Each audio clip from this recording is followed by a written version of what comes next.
हाँ तो नमस्कार दोस्तों। मैं आगे जो पॉलिटिकल साइंस का क्वेश्चन कराया था, लगभग 18 को सवाल मैंने करा दिया था। मैं आशा करता हूँ कि आप लोग उस क्वेश्चन को याद कर लिए होंगे और फिर मैं आगे का सवाल कराने जा रहा हूँ। तो दोस्तों, आपको समझ में नहीं आ रहा है नहीं, आप लोग कमेंट करके ज़रूर बताइएगा, क्योंकि मैं 100 सवाल का पॉलिटिकल साइंस का सीरीज लेकर चल रहा हूँ, जो कि एग्ज़ाम के दृष्टि से बहुत इंपॉर्टेंट है। तो चलिए आज का सबसे पहला क्वेश्चन हम लोग शुरू करते हैं। चलिए आइए समझ लीजिए। तो पहला हमारा क्वेश्चन क्या है? पहला हमारा क्वेश्चन है दोस्त, एक मिनट थोड़ा पेन ले लीजिए। तो चलिए, फर्स्ट क्वेश्चन है कि महापौर पर संक्षिप्त टिप्पणी करें। महापौर पर संक्षिप्त टिप्पणी करें। तो चलिए हम लोग महापौर पर संक्षिप्त टिप्पणी करने चल रहे हैं दोस्तों। तो क्या लिखा है, देखिए लिखा हुआ है कि महापौर पर महापौर महापौर महापौर चुनाव उस नगर में रहने वाले, देखिए महापौर का चुनाव नगर में जो नगर में निवास करते हैं वो लोग करते हैं। नगर में निवास करने वाले लोग करते हैं किसका चुनाव? महापौर का चुनाव। और महापौर का कार्यकाल 5 वर्ष का होता है। महापौर का कार्यकाल कितने वर्ष का होता है? महापौर नगर निगम का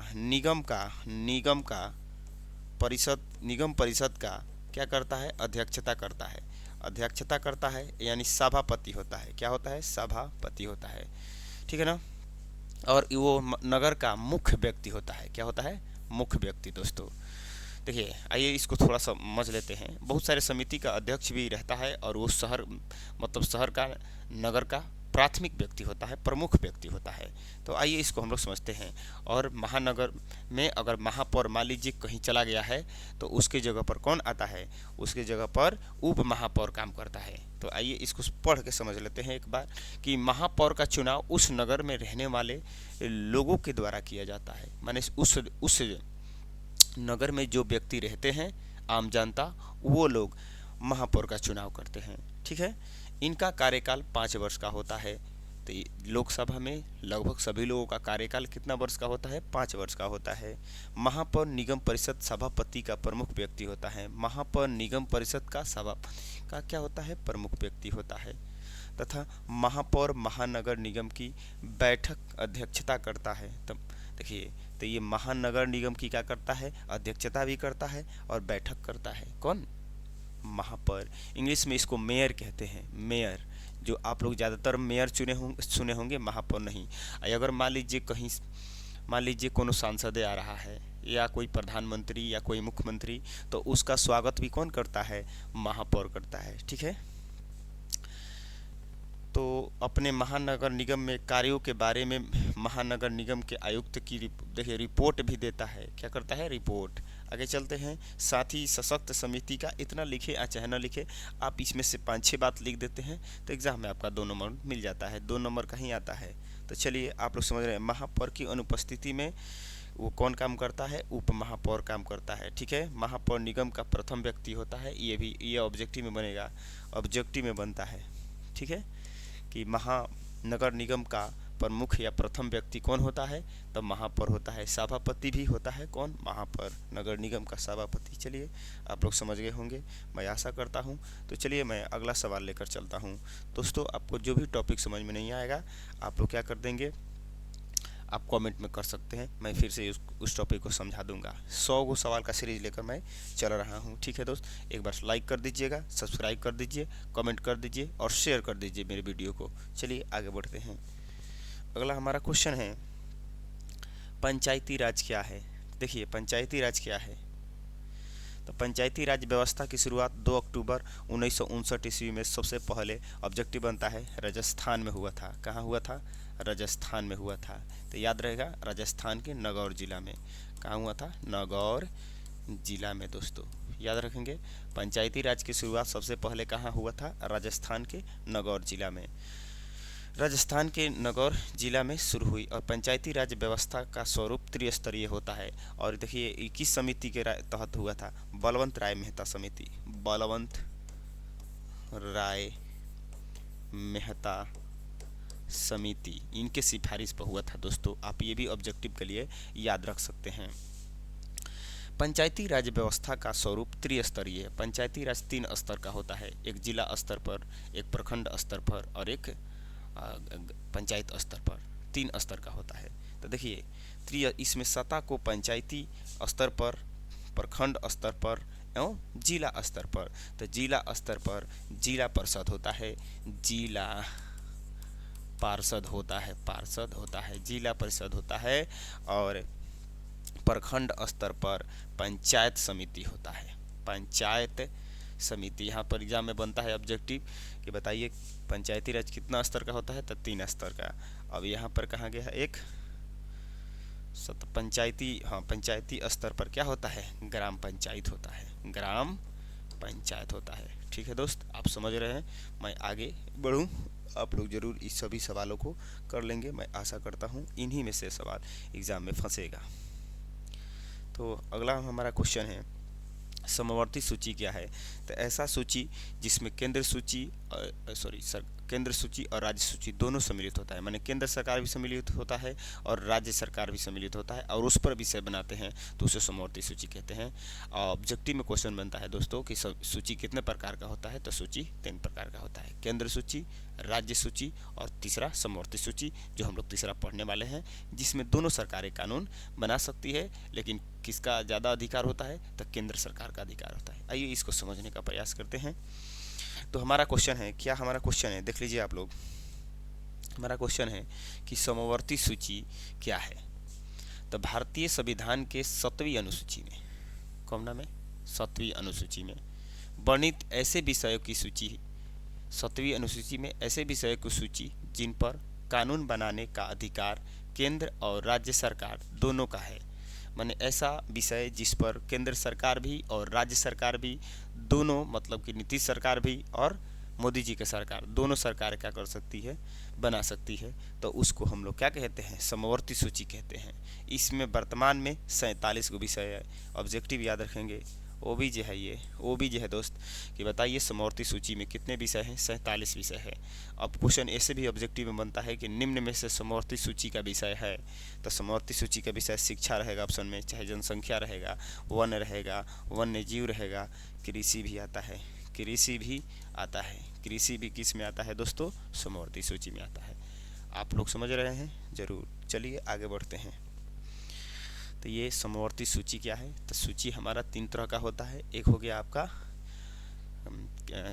क्या बोलता है थे, संघ सूची, राज्य सूची और समवर्ती सूची। चलिए आगे बढ़ते हैं। अगला क्या क्वेश्चन है, अगला हमारा क्वेश्चन है कि भाषा नीति क्या है। देखिए दोस्तों, ऐसे तो भारत में 114 भाषाएं बोली जाती हैं, इससे अधिक भाषाएं भी बोली जाती हैं, लेकिन हमारे देश में 22 भाषाओं को संविधान में जोड़ा गया है, जिसमें 22 भाषा को मान्यता प्राप्त है कि ये भाषा बोली जाएगी। और भोजपुरी को भी जोड़ने का प्रयास किया जा रहा है भारत के साथ, माने भारत में संविधान में। तो हम लोग भोजपुरिया हैं, आप भी भोजपुरिया हैं क्या, ठीक है। तो चलिए, जुड़ेगा तो हम लोगों के लिए क्या है, गर्व की बात है दोस्त। आइए समझते हैं। तो जिस नीति में सभी बात, देखिए हमारे भाषा और हमारे देश में देखिए, मान लीजिए कि भारत एक लोकतांत्रिक देश है। अब जिस देश में लोकतांत्रिक देश होता है, वहाँ पर सभी भाषाओं को क्या रहता है, मान्यता प्राप्त होता है। किसी भी भाषा के साथ भेदभाव नहीं किया जाता है। आइए समझते हैं। तो ये बात कहता है, जिस नीति में सभी भाषा समान, माने कोई भी भाषा अलग न हो, सब भाषा समान हो, और भाषा नीति के, तो उसको क्या कहते हैं, भाषा नीति। भारतीय संविधान में उल्लेखित भाषा संबंधी नीति को भी भाषा नीति, भारत के संविधान में जो भाषा नीति है उसको भाषा नीति उल्लेखित है, उसे भाषा में 22 में कितने भाषाओं को दिया गया है, 22 भाषाओं को संविधान में जोड़ा गया है। संविधान में कितने भाषाओं को जोड़ा गया है, 22 भाषाओं को। किस अनुच्छेद के तहत, तो 343 अनुच्छेद के तहत। और किस अनुसूची में, 8वीं अनुसूची में, याद रहेगा। अनुसार भारत की राष्ट्रभाषा हिंदी है। भारत का राष्ट्रभाषा क्या माना गया है, हिंदी। भारतीय भाषा नीति के अनुसार प्रत्येक भारतीय को अपनी मातृभाषा, राष्ट्रभाषा और एक कोई अंतर्राष्ट्रीय भाषा सीखने की आज़ादी है, वो मन सीख सकता है। हमारे संविधान में ये बात कहा गया है। ठीक है दोस्तों, तो चलिए हम लोग देखते हैं। चलिए ठीक है, आवाज़ आ रही है, हाँ ठीक है। तो चलिए आगे बढ़ते हैं दोस्त, आगे बढ़ते हैं। आप ध्यान से समझ रहे होंगे, देखिए ये सभी एग्ज़ाम की दृष्टि से इंपॉर्टेंट क्वेश्चन मैं करा रहा हूँ। इसमें आलतू फालतू क्वेश्चन नहीं है, जो आप पढ़ेंगे वही एग्ज़ाम में आने की संभावना है। तो आप ज़रूर अच्छे से तैयारी करेंगे, मुझे आशा है, विश्वास है। आइए, तो अगर आप इस चैनल से जुड़े रहते हैं तो मैं आपको हर सब्जेक्ट का MVVI और VVI इंपॉर्टेंट क्वेश्चन मैं कराऊंगा, जो कि आपको 100% मैं गारंटी के साथ करता हूं दोस्तों कि आपका एग्ज़ाम में सभी सवाल लगभग फंस जाएगा। मैं तो 450 नंबर का एकदम गारंटी लूँगा, मतलब 100% गारंटी है कि एकदम एग्ज़ाम में फंसेगा तो फंसेगा। अगर नहीं फंसेगा तो आप हमारे कमेंट में आके बोल दीजिएगा कि आपका एक सवाल नहीं फंसा है। ठीक है दोस्त, चलिए आइए समझते हैं। संघ राज्य का अर्थ बताइए। संघ राज्य का अर्थ बताइए। जब किसी देश में शासन चलाने के लिए सत्ता को विभिन्न स्तरों में बांटा जाता है। तो देखिए भारत में 3 स्तर पर सरकार सत्ता को बांटा गया है। एक केंद्र स्तर पर, दूसरा राज्य स्तर पर, और तीसरा जो आप गांव में रहते हैं, शहर में रहते हैं, शहर की बात अलग है, जो गांव में रहते हैं स्थानीय स्तर पर। स्थानीय स्तर पर नगर निगम भी है। तो ये 3 स्तर में बांटा गया है। एक व्यक्ति के हाथ में सत्ता नहीं है। तो अब अगर अलग अलग सत्ता को अलग अलग हाथों में बांट दिया जाता है तो इसको क्या कहते हैं? संघ सरकार। ये सभी एक साथ मिल के काम करते हैं तब। तो सत्ता का बंटवारा, सत्ता का विकेंद्रीकरण हमारे देश में है। तो जब किसी देश में शासन चलाने के लिए सत्ता को विभिन्न स्तरों पर, स्तर ऐसे नहीं, स्तरों में बांटा जाता है। जैसे कि केंद्र स्तर पर केंद्र सरकार, सरकार गड़बड़ है, सरकार इसे लिखेगा, सरकार टाइपिंग में गलती हो गया है दोस्त। इस राज्य स्तर पर क्षेत्रीय सरकार, यहाँ भी गड़बड़ है। और स्थानीय स्थानीय स्थानीय स्थानीय स्तर पर स्थानीय सरकार, सरकार गलत है, स्थानीय भी गलती है, वह संघ राज्य कहलाता है। तो उस देश का है संघ राज्य। तो एक बार फिर से पढ़ते हैं कि इनकी गड़बड़ा गए हैं। किसी देश में शासन चलाने के लिए सत्ता को विभिन्न स्तरों में बांटा जाता है और केंद्र स्तर पर केंद्र सरकार, राज्य स्तर पर राज्य सरकार, क्षेत्रीय सरकार वही, और स्थानीय स्तर पर स्थानीय सरकार, तो वह संघ राज्य कहलाता है। और संघ राज्य में सर्वोच्च स्तर पर केंद्र सरकार होती है, माने सबसे ऊपर कौन? केंद्र सरकार, फिर राज्य सरकार और फिर स्थानीय सरकार संघ के का है सहायक हैं। ये दोनों संघ के क्या करते हैं? सहायता करते हैं। दोस्त आप समझ रहे हैं, मैं आशा करता हूँ आप जरूर कमेंट में इन सभी बातों को बताइएगा कि आप समझ रहे होंगे। तो चलिए दोस्तों, एक बार शेयर कर दीजिएगा, कमेंट कर दीजिएगा, लाइक कर दीजिएगा, सब्सक्राइब कर दीजिएगा। मैं आगे बढ़ता हूँ अगला क्वेश्चन की तरफ चलता हूँ। अगला हमारा क्या क्वेश्चन है? गठबंधन की सरकार क्या है? देखिए दोस्तों, अभी वर्तमान में देखा जाए तो केंद्र सरकार या राज्य सरकार, जैसे नीतीश चाचा पलटू चाचा हैं, इधर उधर पलटते रहते हैं, तो वो क्या है? गठबंधन का सरकार है। क्योंकि कोई भी सरकार का मतलब या केंद्र सरकार हो या चाहे राज्य सरकार हो, किसी को भी बहुमत नहीं मिल रहा है, तो क्या करते हैं? गठबंधन का सरकार बनाते हैं। तो गठबंधन की सरकार वो होती है जब 2 या 2 से अधिक पार्टियां आपस में मिलती हैं और मिल के चुनाव लड़ती हैं, और चुनाव जीतने के बाद क्या करती हैं? सरकार बनाती हैं। तो उसमें 2 या 2 से अधिक पार्टियां मिलकर जब बनाती हैं तो उसे गठबंधन का सरकार कहते हैं। आइए समझते हैं इसको भी। जब किसी चुनाव में किसी एक राजनीतिक दल को बहुमत नहीं मिलता है, माने एक राजनीतिक दल को बहुमत नहीं मिलता है, तो क्या करता है? 2 या 2 से अधिक राजनीतिक दल मिलेगा और तब जाके चुनाव लड़ेगा, तब बहुमत प्राप्त करेगा, तब सरकार बनाएगा। तो वही बात है। तो 2 या 2 से अधिक राजनीतिक दल आपस में गठबंधन कर चुनाव लड़ती है, और चुनाव जीतने के बाद, यहाँ मिस्टेक हो गया है, चुनाव जीतने के बाद सरकार बनाते हैं। तो इस सरकार को गठबंधन का सरकार कहा जाता है। गठबंधन का सरकार में सत्ता में विभिन्न क्षेत्रीय और राष्ट्रीय दल साझेदार होते हैं, माने अलग अलग क्षेत्रीय दल भी होते हैं, राष्ट्रीय दल भी होते हैं। ठीक है, आप इसको ध्यान में रखेंगे। तो अब उदाहरण में लिख देंगे। उदाहरण में केंद्र सरकार, भारत सरकार लिखेंगे, भारत सरकार गठबंधन का सरकार है। बिहार सरकार गठबंधन का सरकार है। ठीक है दोस्तों, चलिए आप लोग इस सवाल को एकदम ध्यान से याद रखिएगा। तो मैं आगे बढ़ूं, चलिए मैं आगे बढ़ता हूं। एक बार ज़रूर कमेंट करके आप बता दीजिए क्लास अच्छा लग रहा है या नहीं। अगर अच्छा नहीं लग रहा है तो मैं और भी बेहतर करूंगा दोस्तों। चलिए आगे बढ़ते हैं। आगे बढ़ते हैं। तो चलिए हम लोग देखते हैं जिला परिषद के कार्य। जिला परिषद के ऐसे तो बहुत सारे कार्य हैं। वादा करते हैं और वादा न निभाते हैं। हर बार वादा करेंगे, वादा निभाएंगे नहीं। आइए देखते हैं कैसे जिला परिषद के प्रमुख कार्य। तो सबसे पहले मान लीजिए कि कोरोना वायरस आया था, महामारी, आपको याद है? तो उस महामारी में आपको साबुन मिला था, मास्क मिला था? तो मिला था तो जरूर कमेंट करके बताइएगा कि मिला था कि नहीं मिला था। आपके घर जरूर मिला होगा। तो देखिए वहाँ पर मुखिया भी दिए थे, जिला परिषद भी दिए थे, समझ रहे हैं, सरकार भी दी थी। तो मुखिया जी तो वही वाला ला के दिए थे, अपना घर से तो दिए नहीं थे। लेकिन बहुत सारे जिला परिषद लोग जो नहारा भी था तो हमारे गांव में बांटा था। ठीक है, आपके गांव में बांटा था? अगर बांटा होगा तो कमेंट करके जरूर बताइएगा। तो चलिए आइए देखते हैं। तो इसका और काम क्या होता है? नली और गली बनवाता है। क्या करता है? नली और गली का निर्माण कराता है, लाइट लगवाता है, लाइट लगाता है, नगर को साफ कराता है, शमशान घाट बनाता है। क्या करता है? शमशान घाट बनाता है। स्कूल कॉलेज बनवाता है। स्कूल कॉलेज में बहुत सारे कार्य हैं। चलिए आगे बढ़ते हैं। हमारा कौन नंबर? 28 नंबर 26 नंबर सवाल है। देखो दोस्तों, आप केवल यहाँ आके पढ़ने से नहीं होगा। इन सभी सवाल को आप क्या करेंगे? स्क्रीनशॉट ले लेंगे और अपने कॉपी पर लिख लेंगे। अब बार बार इस सवाल को रिवीजन करेंगे। केवल पढ़ने से नहीं होगा। जब तक आप कॉपी पर रिवीजन नहीं करते हैं तब तक आप कुछ नहीं कर पाएंगे। दुनिया में कोई भी चीज़ जब तक जितना रिवीजन करता है उतना ही वो अच्छा करता है। ठीक है दोस्त? तो निखरना है तो तपना सीखिए, निखरना है तो तपना सीखिए। जितना लोहा तपता है उतना मजबूत होता है, और जितना सोना भी उतना ही क्या करता है? सोना भी निखरता है। चलिए आगे बढ़ते हैं। भारत को गणतंत्र क्यों कहा जाता है?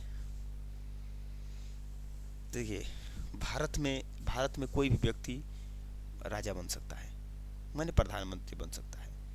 जिस देश में राजतंत्र होता है वहाँ पर राजा का बेटा ही राजा बनेगा। सुपर 30 वाला कहता है डायलॉग नो, क्या कहता है कि अब राजा का बेटा राजा नहीं बनेगा, राजा वही बनेगा जो हकदार होगा। हम जिस देश में लोकतंत्र होता है तो राजा का बेटा राजा नहीं बनता है, राजा वही बनता है जो राजा का हकदार होता है। आइए समझते हैं भारत को गणतंत्र क्यों कहा जाता है। तो भारतीय संविधान की प्रस्तावना में भारत को गणतंत्र घोषित किया गया है। भारत का प्रस्तावना आपका स्कूल में बुलाता होगा, कॉलेज में नहीं, कॉलेज मेरा में। तो आप समझ रहे हैं, भारत में गणतंत्र घोषित किया गया है। इसे स्पष्ट किया गया है कि देश में किसी भी वंशगत राजा का शासन नहीं होगा। उसमें बताया गया प्रस्तावना में कि किसी भी एक वंश का शासक नहीं होगा, राजा नहीं होगा। यह व्यवस्था नहीं, संविधान यह व्यवस्था करता है कि देश का शासक राष्ट्रपति होगा, जो जनता द्वारा अप्रत्यक्ष रूप से एक निश्चित अवधि के लिए चुना जाता है। निश्चित अवधि यानी कितना वर्षों के लिए? 5 वर्षों के लिए चुना जाता है दोस्त। कितना वर्ष के लिए? 5 वर्ष के लिए चुना जाता है। आप लोग समझ रहे हैं? मैं आशा करता हूँ आप लोग समझ रहे होंगे। आप जरूर कमेंट करके इन सभी सवालों का जवाब जरूर बताइएगा। तो चलिए मैं आगे बढ़ता हूँ दोस्त। अगला क्वेश्चन हमारा क्या है?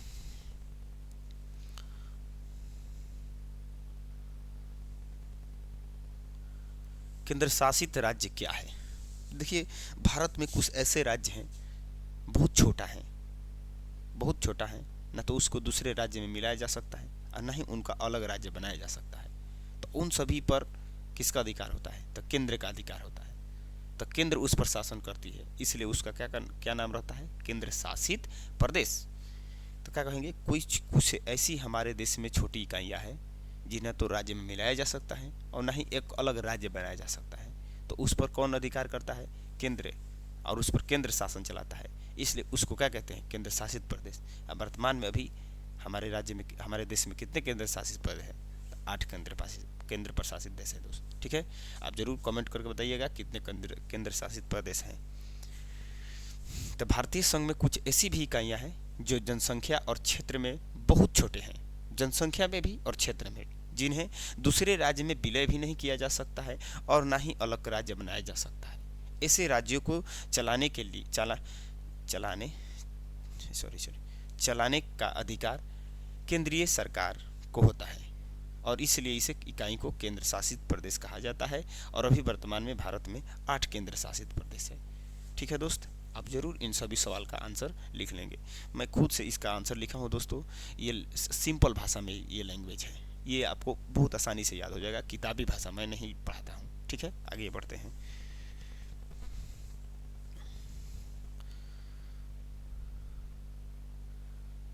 नगर निगम के किन्हीं 2 कार्यों को बताइए। तो देखिए, नली गली का निर्माण करवाना, शमशान घाट का निर्माण करना, महामारी में सहायता प्रदान करना, ठीक है, गंदगी की सफाई कराना, शुद्ध जल का माने पेय जल का व्यवस्था करना, कॉलेज की स्थापना कराना, स्कूल का स्थापना कराना। ठीक है, बहुत सारा कार्य है, आप लोग भी जानते हैं। चलिए, तो अब लास्ट क्वेश्चन है। देखिए, अभी लास्ट क्वेश्चन है,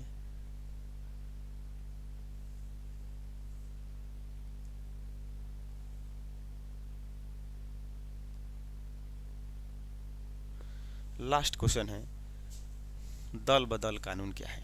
तो सबसे पहले आप दोस्त दल बदल समझेंगे। देखिए, आजकल का ये फैशन कहेंगे, फैशन,